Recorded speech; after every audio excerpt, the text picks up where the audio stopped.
नमस्कार दोस्तों, हमारे बुधा इंस्पायर्ड यूट्यूब चैनल पर आपका स्वागत है। आज के वीडियो में हम आपको सिखाएंगे कि खुद पर ध्यान दो, लोगों पर नहीं। ये वीडियो आपके जीवन में एक महत्वपूर्ण सीख देगी, इसलिए इसे ध्यान से देखें और हमारे चैनल को सब्सक्राइब कर लें। एक बार की बात है, एक गांव में एक लड़का रहता था। उसका नाम कैलाश था। वह अपने जीवन से बहुत नाखुश था। उनकी उदासीनता का कारण यह था कि वह अब तक अपने जीवन में कुछ नहीं कर रहा था। उसके माता पिता उसे कोसते थे कि आपके सभी दोस्त कुछ न कुछ कर रहे हैं, लेकिन आप अभी भी घर बैठे हैं। मित्रों के बीच भी अक्सर उनका मजाक उड़ाया जाता था। वह कहीं जाता तो लोग उससे पूछते हैं कि आप क्या कर रहे हैं। उसे यह बताने में भी शर्म आ रही थी। वह कुछ नहीं कर रहा था। धीरे धीरे वह रिश्तेदारों से मिलना कम कर दिया और लोगों से बातें भी करना बंद कर दिया। वह ज्यादातर घर पर ही रहता है। वह अकेला होता है और भगवान को दोष देता है और अपनी किस्मत को कोसता देता है। अब उसे अपना जीवन भारी लगने लगा था। कभी कभी वह सोचता कि कब वह कुछ करने के योग्य बनेगा, और फिर वह सोचता कि जिंदा रहने से अच्छा मर जाना है। एक दिन वह अपने घर के रोड से गुजर रहा था। तभी उसने देखा कि एक महात्मा दुख और परेशानियों पर प्रवचन दे रहा है। वह भी उसी भीड़ में सबसे पीछे बैठ गया और गुरु के प्रवचन सुनने लगा। महात्मा कह रहा था, दुख एक शिक्षक की तरह है जो हमें जीवन की सच्चाई दिखाता है और हमें जीने का सही तरीका सिखाता है। आप चाहें तो जिंदगी जीना भी सीख सकते हैं। महात्मा उपदेश दे रहे थे कि तुम चाहो तो कुछ भी हासिल कर सकते हो, और अगर चाहो तो एक कोने में बैठकर रो सकते हो। इन सभी बातों को कैलाश ध्यान से सुन रहा था, लेकिन महात्मा की यह बातें पसंद नहीं आया। उसने खड़े होकर कहा कि कुछ भी सिखाने से दुख दूर नहीं होता, इसमें केवल दर्द होता है। दुख की पीड़ा अनंत है। ऐसा लगता है कि इसके बाद कुछ होने वाला नहीं है। इससे कुछ भी फर्क नहीं पड़ता है। इसके सामने तो मौत भी छोटी लगती है। महात्मा ने कहा, फिर तुम्हारा दुख क्या है? कैलाश ने उसके सामने अपनी सारी बातें सुनाई और पूछा, मेरे दुख का कोई निवारण है तुम्हारे पास? यह सुनकर महात्मा हंसे और बोले, तुम उस दिन मेरे पास आओ जब आपके जीवन में वास्तविक दर्द हो। मैं आपकी समस्या का समाधान जरूर करूंगा। यह कहकर महात्मा वहां से चला गया।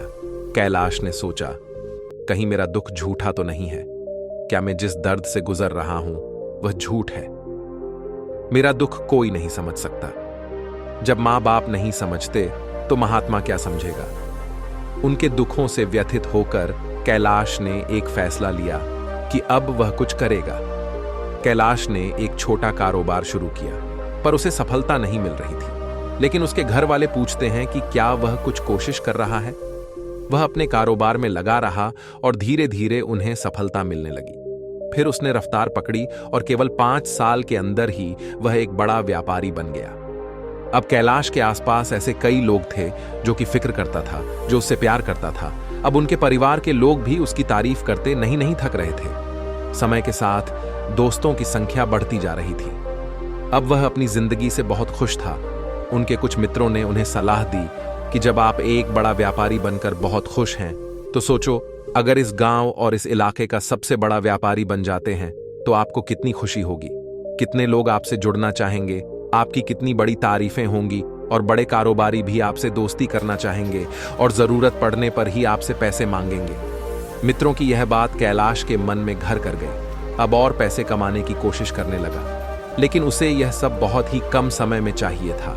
वह समय बर्बाद नहीं करना चाहता था। उनका अधिकांश समय इन चीजों को प्राप्त करने में लगाने लगा। इसलिए वह ऐसे काम करने लगा जो गैर कानूनी था। उसने बड़ा उधार लेना शुरू कर दिया। उसने ज्यादा पैसे कमाने की लालच में वह अपने सामान में मिलावट करने लगा। उसने और कारोबारियों के खिलाफ भी साजिश रची और उन्हें डराया धमकाया।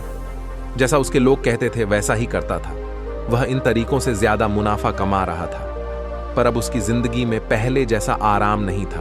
उनके मन की शांति गायब हो गई थी और वह रात को सही से सो नहीं पाता था।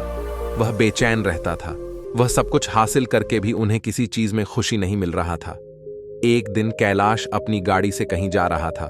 तभी रास्ते में उन्हें बौद्ध भिक्षु का आश्रम दिखाई दिया। वह रोका और बौद्ध भिक्षु के पास जाकर बोला, महात्मा, आपने मुझे मेरे पास आने के लिए कहा था जब मेरे जीवन में सच्चा दुख आता है। अब मैं बहुत बेचैन हूं कि मेरी नींद हराम हो गई है। मुझे कहीं भी शांति नहीं मिल रही है। इस प्रकार कैलाश ने अपनी सारी समस्याएं महात्मा को बता दी।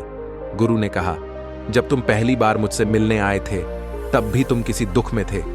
आपने उस दर्द से क्या सीखा? कैलाश ने कहा कि सिर्फ सोचने और चिंता करने से कुछ नहीं होता। आपकी दृष्टि को सच करने के लिए यह करना पड़ता है, और सिर्फ काम करने से कुछ नहीं होता, परिणाम भी मिलना चाहिए। जब आपको लगता है कि आपका लक्ष्य हासिल नहीं होने वाला, तब रास्ते में चाहे कितनी भी मुश्किलें आ जाएं, मन कितना भी निराश क्यों ना हो, कितना भी लगता हो कि आप कुछ नहीं होने वाला है, तभी विश्वास करें, मैं जो भी रहा हूं उसमें अवश्य सफल होऊंगा। खुद पर ध्यान दो, लोगों पर नहीं। लोग केवल सफल लोगों का सम्मान करते हैं, कोई कितना भी अच्छा क्यों ना हो, वह हमेशा लोगों की नजरों में बोझ बने रहते हैं। यह सब सुनकर महात्मा मुस्कुराया और बोला, जब आपके पास है तो यह वास्तविक दुख नहीं है। अपने जीवन में सच्चे दुख आए तब मेरे पास आओ, मैं उसे ठीक कर दूंगा। कैलाश ने जाते समय भिक्षु को सोने के सिक्कों से भरा थैला भेंट किया। थैले को देखकर महात्मा ने कहा कि यह मेरे किसी काम का नहीं है, उस जमीन में गड्ढा खोदकर गाड़ दो। कैलाश ने थैले को जमीन में गाड़ दिया, जैसा कि महात्मा ने बताया, और वहां से चला गया। कुछ दिनों से व्यापार ठीक चल रहा था, लेकिन कारोबार के गलत तरीके के कारण धीरे धीरे उसे कारोबार में घाटा होने लगा।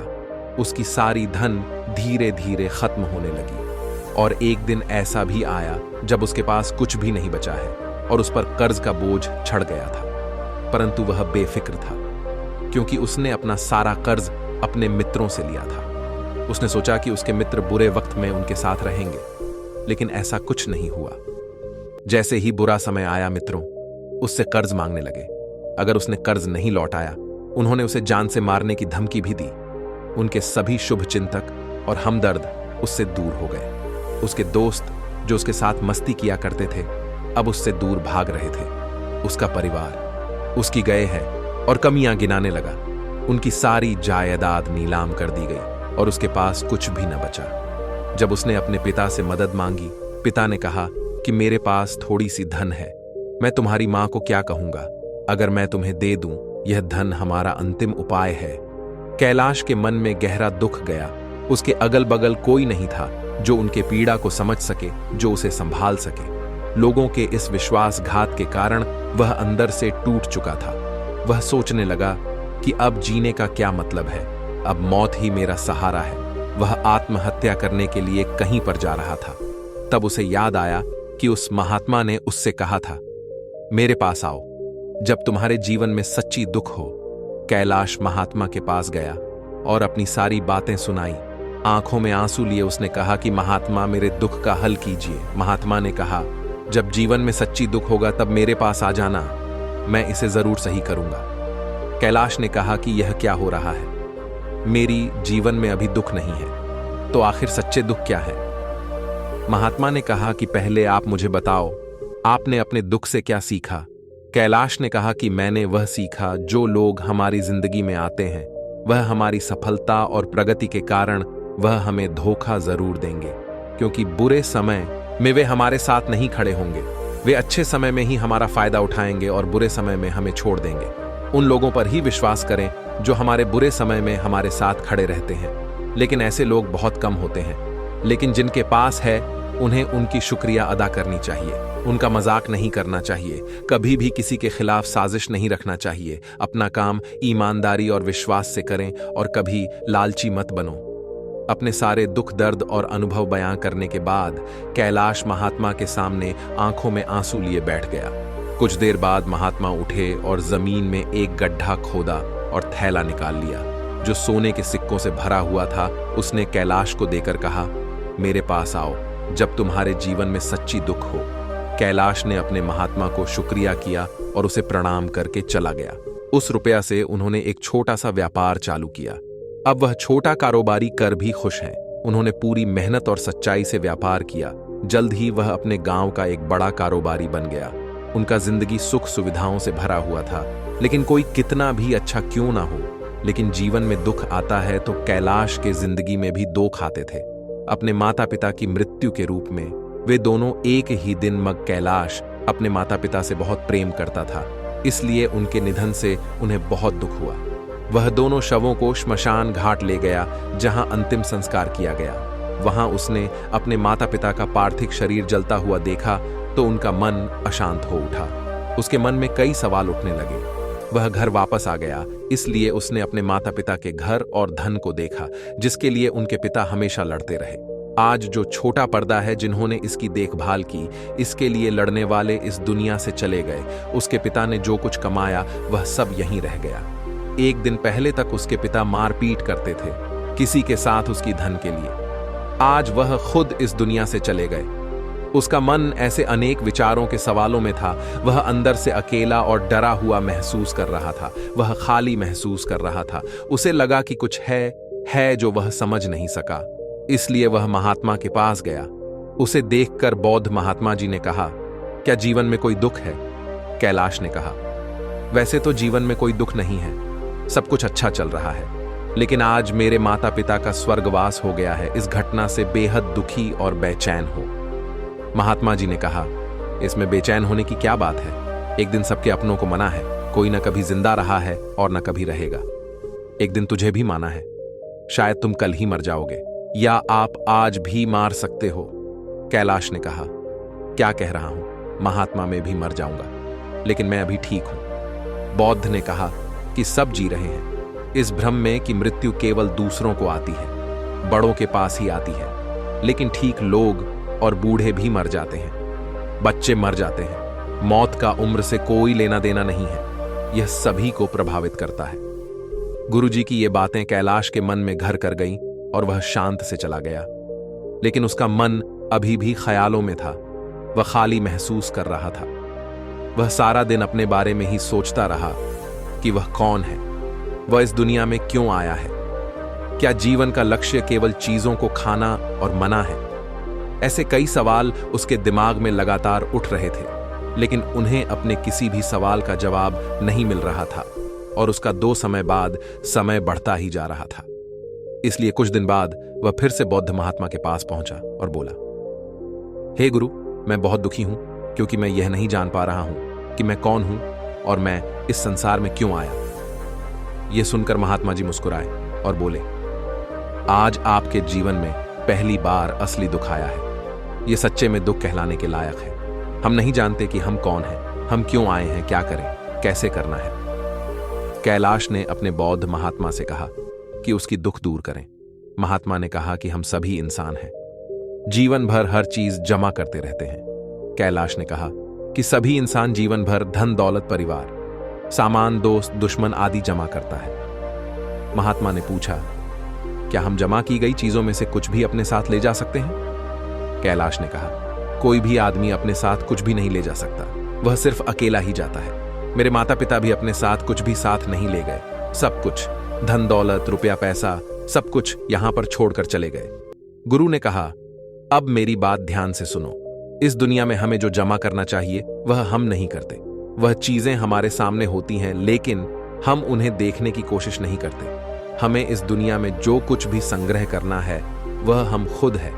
हमें खुद को जुटाना होगा ताकि जब हम मरें तो हम एकजुट हो सके, और खुद को पहचानने में सक्षम होने के लिए हम अंदर बांटे हुए हैं। हम प्यार, नफरत, क्रोध, ईर्ष्या में बैठे हुए हैं। क्रूरता, दौलत, स्थिति, प्रतिष्ठा, सम्मान, पहचान, धर्म, जाति, सैकड़ों हजारों ऐसी चीजों और इच्छाओं में हम विभाजित हैं और टुकड़ों में जिंदगी जी रहे हैं। इस विभाजन के कारण हमारी सोच कभी एक नहीं हो सकती। हमारी स्मरण शक्ति बिखरी हुई है। इसलिए हमारे पास इतना समय नहीं है, इतनी ऊर्जा नहीं कि हम मोड़ सकते हैं और अपने भीतर देख सकते हैं। सच्ची में पैसा, दौलत, सम्मान और सुविधाओं का अभाव। लोग इसे दुखा समझते हैं और जीवन भर के लिए जो दो कह कर रोते रहते हैं और उपाय खोजने का प्रयास करते रहते हैं, उन्हें अपना हाल कभी नहीं मिलेगा। क्योंकि जैसे लोग दुख कहते हैं वह हकीकत दुख नहीं है। यह सिर्फ एक इंसान की इच्छा है। उसकी इच्छा कभी पूरी नहीं होती। इसीलिए व्यक्ति को कभी उनके पृष्ठ का समाधान नहीं मिलता। इसलिए इन सब से हटकर यदि आप अपने दुखों का अंतिम हल चाहते हैं तो सबसे पहले खुद को समेटे। इस दुनिया से अपनी ऊर्जा वापस ले लो और संग्रह करो। अपने आप पर ध्यान केंद्रित कर वह स्वयं पर ध्यान दो। अपनी मृत्यु से पहले अपने आप को जानने की कोशिश करो। बिखरे मत। कैलाश ने कहा, तो महात्मा जी, क्या हम इस दुनिया को छोड़ दें? हमारी सभी सपने को मार देना चाहिए। किसी से प्यार नहीं करना चाहिए, धन जमा नहीं करना चाहिए, सम्मान की आशा छोड़ देनी चाहिए।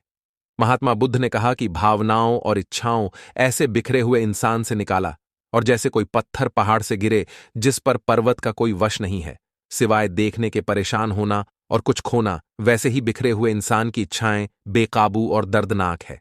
उसका अनियंत्रित सोच इच्छा करता रहता है और कल्पना करता रहता है और या दुख देता है। लेकिन जब एक आदमी अपने मन को एकजुट करता है तो वह जो कुछ भी करता है वह उसके नियंत्रण में होता है।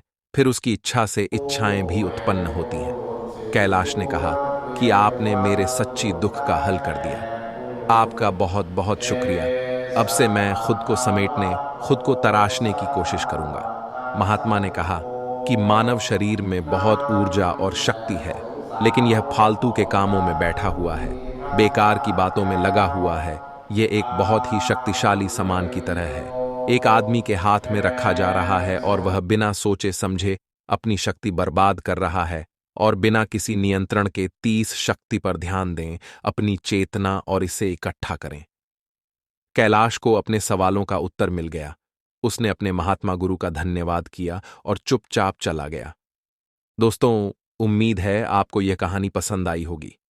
अगर आपको यह कहानी पसंद आई हो तो अपने दोस्तों और परिवार के साथ जरूर शेयर करें। यह कहानी कैसी लगी हमें कमेंट करके बताएं और चैनल को सब्सक्राइब जरूर कर लें। अपना कीमती समय हमें देने के लिए आप सभी का तहे दिल से धन्यवाद।